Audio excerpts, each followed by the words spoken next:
여러분, 천동설이 맞습니까? 지동설이 맞습니까? 천동설에서 하늘이 움직이려면 그 중심에는 뭐가 있어야 될까요? 바로 땅, 지구가 있습니다. 지동설의 중심은 태양입니다. 빛이 달까지 가는데요, 1.3초밖에 안 걸립니다.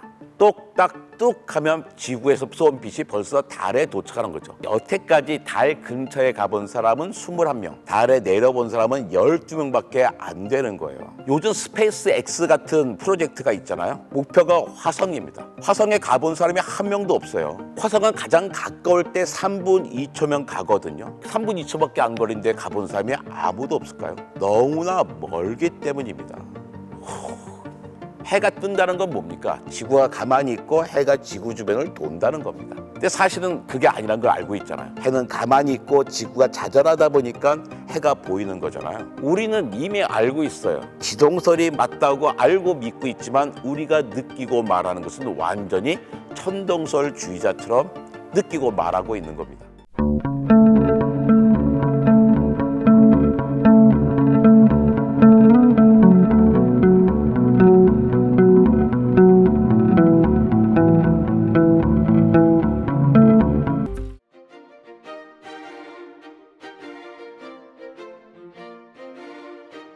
안녕하세요. 펭귄 각종과학관의 이정모입니다.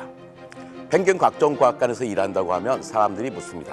펭귄 각종과학관은 어디에 있는 거예요? 입장료는 뭡니까? 어떤 걸 전시합니까? 이런 걸 물어보시죠. 우리나라에는 147개의 과학관이 있습니다. 생각보다 많죠. 그런데 147개의 등록과학관 중에는 펭귄 각종과학관 같은 건 없습니다. 그냥 제 지필실 이름일 뿐입니다. 저는 서대문 자연사박물관에서 5년, 서울시립과학관에서 4년, 그리고 국립과천과학관에서 3년 동안 관장으로 일했습니다. 12년 동안 사람들은 저를 똑같은 호칭으로 불렀어요. 이 관장, 관장님 이런 거였죠. 근데 제가 2월 달에 퇴임하고 나니까 사람들이 난감해 하시더라고요. 12년 동안 편하게 불렀는데 이제는 앞으로 어떤 호칭으로 불러야 될지 고민들을 하시더라고요. 제가 좀 친절한 타입이거든요. 그분들의 고민을 덜어드리고자 제 지필실의 이름을 그냥 펭귄 각종과학관이라고 지었을 뿐입니다. 여러 가지 과학관에서 일했으니까 각종과학관이고요. 앞에 붙은 펭귄은 제 중학교 때 별명입니다. 친구들이 저를 좀 귀엽게 봤나 봐요. 그래서 그 당시에 귀여운 동물이라고 생각했던 펭귄이라고 불렀죠. 고등학교 입학하면서 다들 헤어졌잖아요. 그 별명은 사라졌습니다. 그런데 군대에 가서 제가 이제 제3사관학교에 다녔는데요. 군대에서 그 동기들이 저를 펭귄이라고 불렀습니다. 약간 놀리는 거였어요.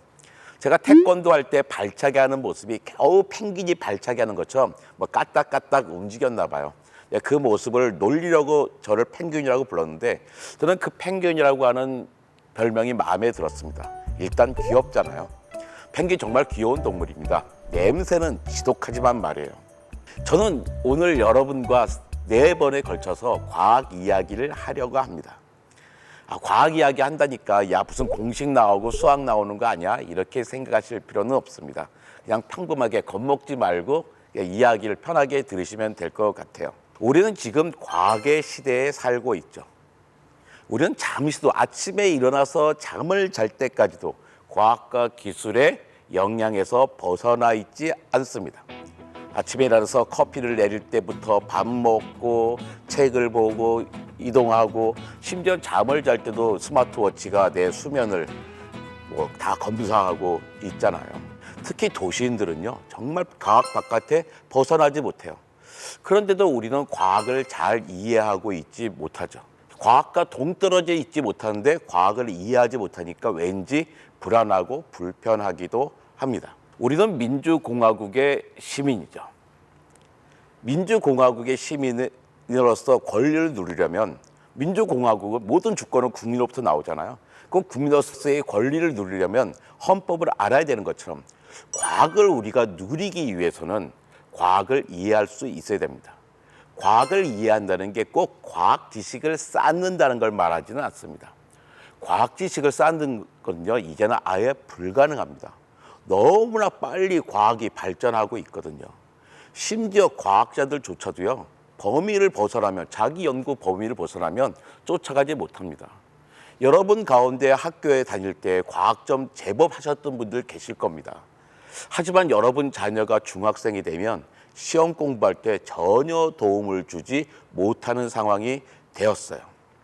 과학을 이해한다는 것은 과학적인 지식을, 과학의 지식을 쌓는다는 게 아니라 과학자들이 하는 것처럼 합리적으로 이해하고 토론하고 세상의 일을 따져본다는 겁니다.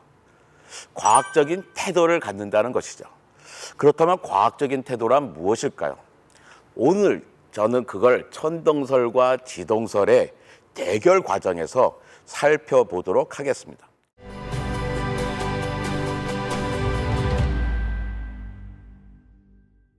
여러분, 천동설이 맞습니까? 지동설이 맞습니까? 천동설은 하늘천 움직일 동, 말씀 설을 엮은 단어입니다. 하늘이 움직인다는 것이죠.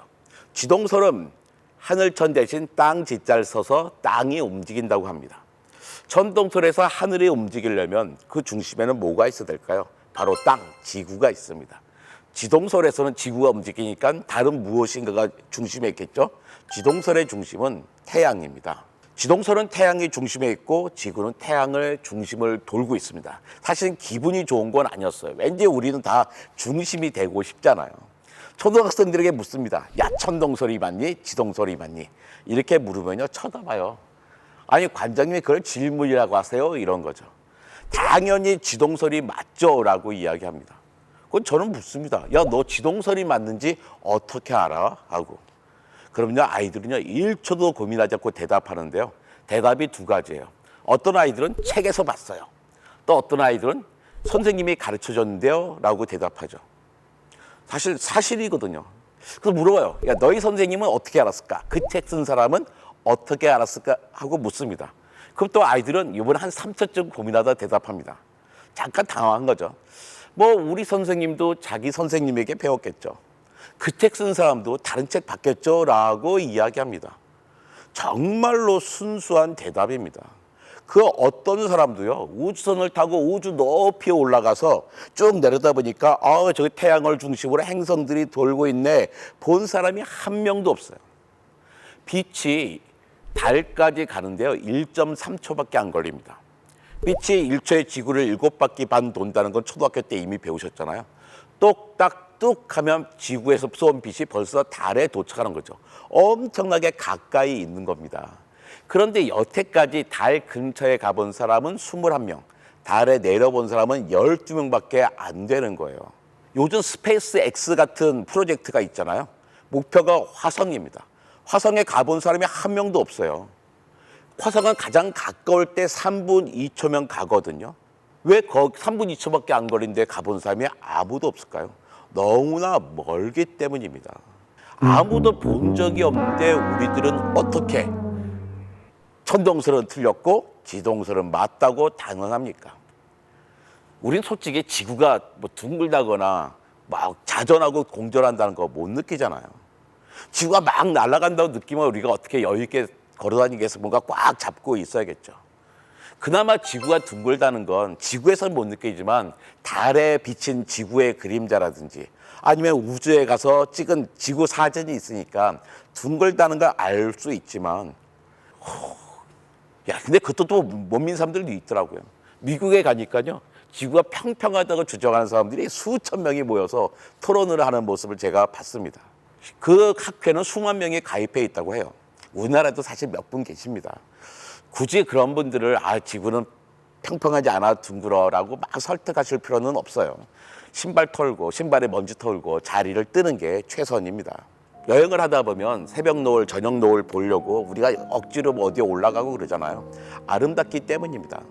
그때 우리가 뭐라고 하나요? 해가 뜬다. 그리고 해가 진다고 하죠. 일출일몰이라고도 합니다. 그 어떤 사람도 해가 뜨는 모습을 보고, 그러니까 일출을 보고, 야, 너 지금 지평선이 동쪽을 향해 기울고 있는 게 느껴지니? 라고 말하는 사람은 한 명도 없습니다.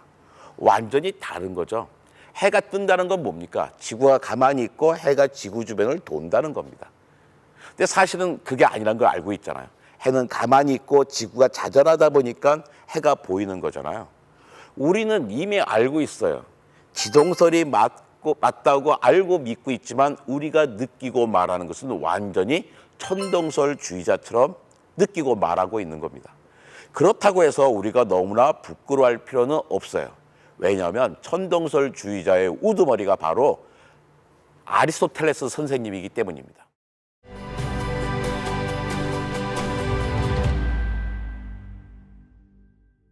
여러분의 중학생 자녀와 황희정승을 비교하면 누가 더 많은 지식을 갖고 있을까요?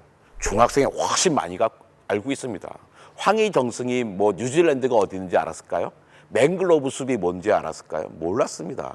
황희정승은 수백 년 전뿐이잖아요. 2300년 전에 살았던 아리스토텔레스와 우리를 비교하면 누가 더 많은 지식을 갖고 있을까요? 당연히 우리가 훨씬 많이 알고 있습니다. 아리스토텔레스가 유전 법칙을 알았겠습니까? 만룰력의 법칙을 알았겠습니까? 지식으로 따지면 아리스토텔레스는 기껏해야 우리 발목쯤 오는 사람일 겁니다. 그런데도 왜 우리는 아직도 아리스토텔레스를 연구해서 박사가 되고 아리스토텔레스를 연구하는 수없이 많은 논문이 나오고 있을까요? 대학에서는 자기 전공과 상관없이 모든 전공 과목의 첫 번째 개론 시간에는 아리스토텔레스가 반드시 등장합니다. 모든 학문이 다 아리스토텔레스에서 비롯됐다고 생각해요. 왜 그럴까요? 우리는 여전히 아리스토텔레스를 따르고 있거든요. 그의 지식을 따르는 게 아니라 그의 생각하는 방법을 따르고 있습니다. 그렇다면 아리스토텔레스가 아무렇게나 천동설을 주장하지는 않았겠죠. 분명히 이유가 있었을 겁니다. 그 시작점에 바로 사원소설이 있습니다. 사원소설이란 이 세상에 있는 만물은 물, 불, 공기, 흙이라고 하는 4가지 원소로 되어 있다는 거예요. 지금 주기율표에는 무려 118개의 원소가 있습니다. 내가 학교 다닐 때 그렇게 많지 않았는데 하시는 분 계실 거예요. 맞습니다. 제가 고등학교 졸업할 때는 103가지였어요. 사실 우주에는요 94가지밖에 없습니다. 나머지는 다 인간이 억지로 만들어서 잠깐 존재했던 거죠. 아무튼 아리스토텔레스는 물, 불, 공기, 흙 4가지 원소로 우주가 구성되어 있다고 했는데 거기에는 위, 아래가 있었습니다. 공기는 위에 있다고 생각했습니다. 풍선 놔두면 이렇게 뜨잖아요. 자, 그 물과 공기는 누가 위아래일까요? 이건 쉽죠. 페트병에 반쯤 먹고 놔두면 어떻게 됩니까? 밑에는 물이 있고 위에는 공기가 있습니다. 억지로 뒤집어도 물이 아래 있고 위에 공기가 있잖아요. 풍선을 물속에 아무리 넣으려고 해도 풍선은 위로 올라갑니다.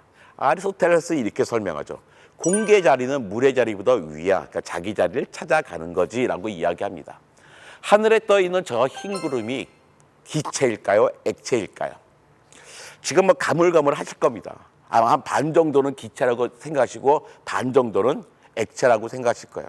답은 액체입니다. 기체 수증기는 눈에 보이지 않죠.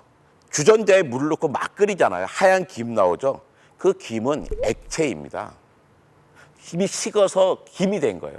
주전자 주둥이 한 2cm 정도에 보면 투명한 부분이 보이잖아요. 거기가 수증기인 기체인 거죠. 근데 아리스토텔레스는 우리도 긴가민가 하는 것을 이미 알고 있었어요. 저 구름이 액체라고 알고 있었습니다. 자기가 올라가서 본 게 아니에요. 생각을 한 거죠. 저 구름은 액체인 게 분명해. 왜냐하면 그 액체니까 물이니까 자기 자리인 공기 아래인 자리를 차지하기 위해서 비가 돼서 내리는 거지라고 생각한 거죠. 불은 피워두면 항상 위로 올라가니까 불의 자리는 더 위라고 생각했어요. 불, 공기, 물입니다. 문제는 흙이죠. 흙의 자리가 위일까 아래일까입니다. 근데 이것도 사실 그렇게 어렵지 않습니다. 흙탕물을 만들어서 가만히 두면 흙이 가라앉잖아요. 흙의 자리가 아래란 뜻이죠. 호수에다가 물을 띄워놓고 하늘을 향해 돌을 던집니다.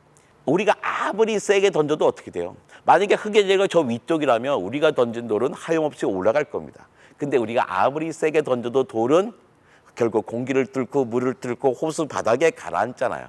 흙의 자리가 아래란 뜻이죠. 그 사원소의 자리는 아래쪽에 흙, 물, 공기, 불 순서대로 되어 있습니다. 이걸 바탕으로 우주를 만들면 되는 거예요. 그 당시 사람들은 우주에 대해서 아주 다양한 생각을 하고 있었는데요. 아리스토텔레스는 우주가 공처럼 생겼다고 생각했습니다. 뭐 자기가 봐서 한 건 아니죠. 논리적으로 그렇다는 거예요. 우주는 어쨌든 아무튼 가장 완벽해야 돼. 가장 완벽하니까 가장 완벽한 입체를 가져야지. 가장 완벽하다는 건 뭐냐면 대칭성이 크다는 거거든. 대칭성이 가장 큰 입체는 뭘까? 그건 바로 공이지라고 생각합니다. 구는 중심만 지나가게 하면 무수히 많은 대칭면과 대칭선을 만들 수 있잖아요. 그러니까 우주는 공처럼 생겨야 되는 거예요. 공처럼 생긴 곳에 물, 불, 공기, 흙을 놔둬야겠죠. 공에서 가장 위쪽과 가장 아래쪽은 어디일까요? 아리스토텔레스는 양파처럼 생각했어요. 그 양파를 계속 한꺼풀씩 벗길 수 있잖아요. 가장 겉이, 표면이 위라고 생각했습니다.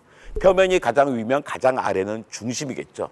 그래서 이런 생각을 한 거예요. 가장 아래인 중심에 지구, 흙, 어스가 있고 그 위에 물이 있고 공기가 있고 불이 있는 거죠. 중심을 따라서 여러 개의 층의 유리 구슬처럼 우주가 되어 있는데 마지막 공에는 별들이 촘촘히 박혀 있다고 생각했습니다. 그 당시 우주관에 따르면 가장 가운데 지구가 있고 수성, 금성, 그 다음에 태양, 화성, 목성, 토성, 별이 있었습니다. 천왕성, 해왕성 없었어요. 망원경이 없었으니까 못 봤던 거죠. 실제로 우리가 느끼는 바로 그런 우주입니다. 거기에 달까지 하면 이렇게 월화수목금토 일이라고 하는 일주일이 만들어지잖아요. 우리는 그렇게 믿고 평생 편하게 살고 있었는데 갑자기 이상한 광경을 보는 사람들이 생깁니다. 화성을 봤더니요. 화성이 앞으로 쭉 가다가 어느 순간 멈춰더니 다시 뒤로 가고 다시 앞으로 가는 거예요. 이상한 거였죠. 지구를 중심으로 화성이 돈다면 여기에 있는 사람은 어떻게 보이겠어요? 자기 화성이 앞으로만 가게 보일 거예요. 근데 화성이 앞으로 가다가 순행이죠. 뒤로 갑니다. 역행입니다. 그리고 다시 앞으로 가요. 순행하는 거예요. 이해할 수가 없어요. 어떻게 그럴 수가 있지? 이 광경을 목격한 그 당시에 대부분의 과학자들은 못 본 척합니다. 편한 거예요. 나 신경 쓰기 싫어. 해석하기 모르겠어. 나 못 보겠어. 그런 거죠. 그런데 사람들이 와서 물어보는 사람들이 있는 거예요. 선생님, 제가 화성이 움직이는 걸 봤는데요. 앞으로 가다가 뒤로 가다 다시 앞으로 가더라고요. 이게 어떻게 된 걸까요? 물으면요. 짜증냅니다. 막 윽박질러요. 여보게 김서방, 화성에 발이 달렸나? 앞으로 가다 뒤로 가다 앞으로 가게. 말이 안 되잖아. 그건 또 아리스토텔레스 선생님의 우주관에도 어긋나잖아. 그런 쓸데없는 얘기하려면 당장 꺼지라고 하면서 내쫓아버려요.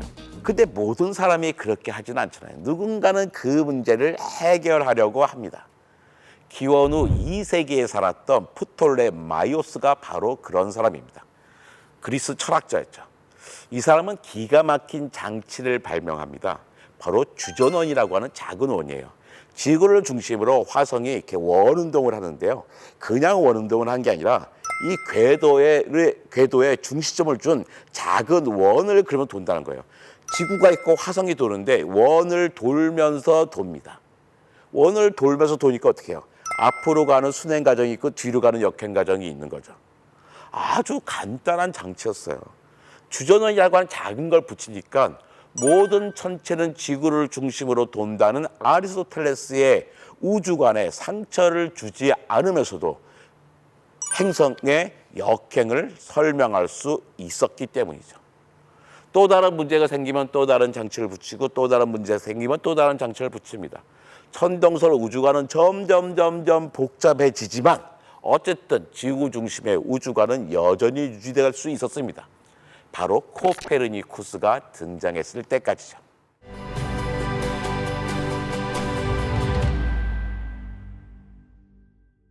코페르니쿠스는 폴란드에서 이탈리아 파도바 대학으로 유학을 옵니다. 직업학교에서 나중에 법학을 공부해서 법학 박사가 되는데요. 그 전에 직업학교 가기 전에 로스쿨에 가기 전에 유니버시티 대학에서는 인문학을 배웁니다. 그 당시 대학은 2년제였는데요. 1학년 때는 3과목을 배워요. 문법, 논리학, 수사학. 요즘 대학으로 치면 글쓰기를 배우는 거죠. 2학년 때는 4과목을 배웁니다. 음악, 산술, 기하, 천문. 음악은 악기 다루고 노래하는 것도 있었지만 기본적으로 수학을 이용한 천체를 이야기하는 거였어요. 결국 1학년 때는 글쓰기, 2학년 때는 수학과 과학을 배우는 것입니다. 그리고 코페르니쿠스는 직업학교에 가서 법학 박사가 됐습니다. 하지만 귀국 후에도 자기 머릿속에는 우주체계에 관한 생각이 꽉 차 있었습니다. 코페르니쿠스는 천문 현상을 설명하는 데 있어서 천동설 우주론도 아주 유용하지만 너무 복잡하다고 생각했어요. 그래서 더 쉬운 방법이 있지 않을까라고 생각한 거죠. 바로 태양과 지구의 자리를 바꾸는 겁니다. 지구가 태양의 자리로 가고 태양이 지구의 자리에 오는 것이었죠. 그러니까 순서가 태양, 수성, 금성, 지구와 달, 화성, 목성, 토성의 순서가 됐어요. 이렇게 하니까 역행을 쉽게 설명하게 됩니다. 지구에서 태양이 있고 지구와 화성이 돌잖아요. 근데 지구는 1년이 365일이고 화성은 1년이 687이래요. 그러니까 다 도는 속도가 다르니까요. 화성이 지구의 속도 화성을 보면 화성이 앞으로 갔다 뒤로 갔다 앞으로 가는 것처럼 보일 수 있게 하는 겁니다. 코페르니쿠스는 지동설을 설명하는 책 천구의 회전에 관하여라는 책을 내자마자 죽습니다. 이때가 1543년입니다. 3월 25일 날 책을 내고 5월 25일 날 죽어요. 천구의 회전에 대하여는 코페르니쿠스가 죽은 지 무려 63년 지난 다음에야 금서가 됩니다. 왜 그럴까요? 이유는 간단합니다. 책이 너무 어려웠기 때문이죠. 책이 뭘 의미하는지 알아야 금서를 만들지 할 텐데 이해를 너무 어려서 이해를 못했어요. 그러니까 금서를 만들지도 못했죠. 코페르니쿠스는 천동설은 틀렸고 지동설은 맞았어라고 주장한 대신 이렇게 설명할 수도 있고 이렇게 설명할 수도 있어라고 이야기했거든요. 물론 마음속으로야 훨씬 간단한 지동설을 설명하고 싶었겠지만 당시 상황에서 그렇게 하지는 쉽지 않았을 겁니다. 이 복잡한 이론을 이해한 사람이 있습니다. 바로 갈릴레이죠. 갈릴레이는 파도바 대학의 수학과 교수였습니다. 파도바 대학은 요즘으로 치면 하버드, 예일, MIT, 옥스퍼드, 캠브리지를 합한 것만큼 권위가 있는 대학이었어요. 거기 수학과 교수했던 얘기는 유럽에서 가장 똑똑한 사람이었다는 뜻이죠. 갈릴레이가 코페르니쿠스의 책을 이해하고 여기저기 다니면서 지동설을 설명했습니다. 그러자 교회가 이 책을 코페르니쿠스 책을 금서로 만들고 갈릴레이에게 겁을 줍니다. 근데 여러분, 새로운 진리를 알게 된 과학자가 교회가 겁박을 한다고 입을 꾹 다물고 살 수 있습니까? 있죠. 과학자가 뭐 특별하게 목숨보다 진리를 더 사랑한 사람들은 아니거든요. 그깟 이론 하나 때문에 자기의 목숨을 걸 일은 없습니다. 하지만 답답했겠죠. 근데 이때 자기 친구가 교황이 됐어요. 원래 갈릴레오는 센 사람들하고 친하게 어울렸거든요. 아부도 잘했습니다. 손재도 좋아서 여러 가지 기구를 만들어서 팔기도 했죠. 적은 연봉에도 잘 살았던 사람입니다. 그런데 친구가 교황이 되자 설마 친구가 날 불태워 죽이게 하겠어? 라는 생각을 하게 됩니다. 그것도 궁정 철학자가 돼요. 좋은 직장도 생겼겠다. 든든한 백도 생겼겠다. 이제는 본격적으로 지동설을 설명하고 싶었겠죠. 천동설도 맞고 지동설도 맞는 게 아니라 지동설만 맞다고 설명하려니 분명한 증거가 필요했습니다. 자기 눈으로 봐야 되는 거죠. 뭐가 필요했을까요? 바로 망원경입니다. 마침 1608년에 망원경이 발명됐어요. 1609년에 갈릴레오는 더 좋은 망원경을 만들었습니다. 이 망원경을 가지고 1609년에 하늘을 쳐다봤습니다. 하늘을 쳐다보고 깜짝 놀랄 일을 발견합니다. 바로 목성에서 달을 4개 발견한 것입니다. 이거 엄청난 사건입니다. 왜냐하면 아리스토텔레스가 뭐라 그랬습니까? 모든 천체는 지구를 돈다 그랬잖아요. 근데 목성에 달이 4개 있다는 거예요. 이거 뭐냐면 모든 천체가 지구를 돈다는 게 아니죠. 적어도 4개는 지구가 아닌 다른 천체를 돌고 있다는 거잖아요. 아리스토텔레스를 의심할 수 있는 충분한 이유가 생긴 것입니다. 물론 이게 지동설의 완벽한 증거는 아니에요. 그 4개만 달을 목성을 돌고 있어도 되잖아요. 망원경으로 금성을 봤습니다. 금성을 봤더니 우리가 밤중에 금성 보면 환하게 보이잖아요. 그냥 점으로만 보여요. 근데 망원경으로 보니까요. 어떨 때는 조그맣게 보이고 어떨 때는 커다랗게 보이는 거예요. 이건 금성이 지구를 도는 게 아니라는 뜻이죠. 금성이 지구를 돌면 어떻게 됩니까? 달처럼 모양은 바뀌더라도 크기는 항상 일정해야 되잖아요. 근데 작았다 컸다 한다는 것은 금성이 지구를 돈다는 게 아니라 태양에 있고 금성 지구가 있을 때 지구에서 금성을 보면 조그맣게 보이고 금성이 태양을 삑 돌아서 가까이 오면 커다랗게 보인다는 뜻이죠.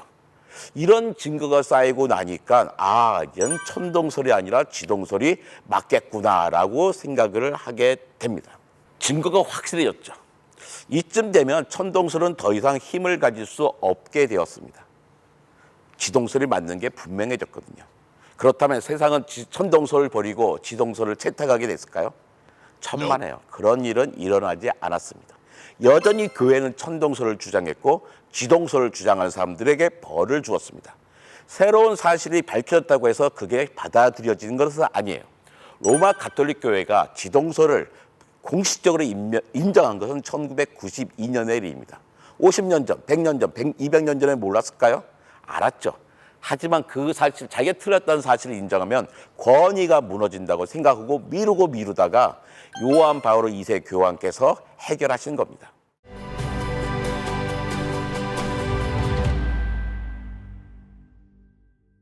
패러다임 전환이라는 말이 있잖아요. 패러다임이라는 말은 과학 철학자 토마스 쿤이 과학혁명의 구조에서 처음 쓴 말입니다. 어떤 한 시대의 사람들의 견해나 사고를 근본적으로 규정하고 있는 테두리로서의 인식의 체계, 그런 책에서 패러다임의 전환의 예로서 천동설에서 지동설로 바뀐 우주관을 듭니다. 패러다임의 전환은 새로운 강력한 이론이 등장해서 바뀌는 게 아닙니다. 이전 세대가 사라지면서 이루어지죠. 지동설이 자리를 잡게 된 것은 천동설을 주장하던 사람들이, 그 권력자들이 싹 다 죽어서 사라진 다음에야 일어난 일입니다. 그렇다면 천동설은 과학일까요? 과학이 아닐까요? 저는 천동설은 과학이라고 이야기합니다. 우리가 천동설은 틀렸고 지동설이 맞다는 것을 알고 있지만 이것은 우리가 봐서 아는 게 아니라 천동설에서 시작해서 논리적으로 부인하다 보니까 지동설이 맞다는 걸 알게 된 것이죠. 그래서 천동설은 과학으로서 의미가 있는 것입니다. 과학은 진리가 아닙니다. 의문에 대한 잠재적인 대답일 뿐이죠. 지금 태양이 우주의 중심인가요? 그렇지 않습니다. 우리 은하의 변방의 작은 별에 불과합니다. 다음 시간에 이야기가 계속됩니다.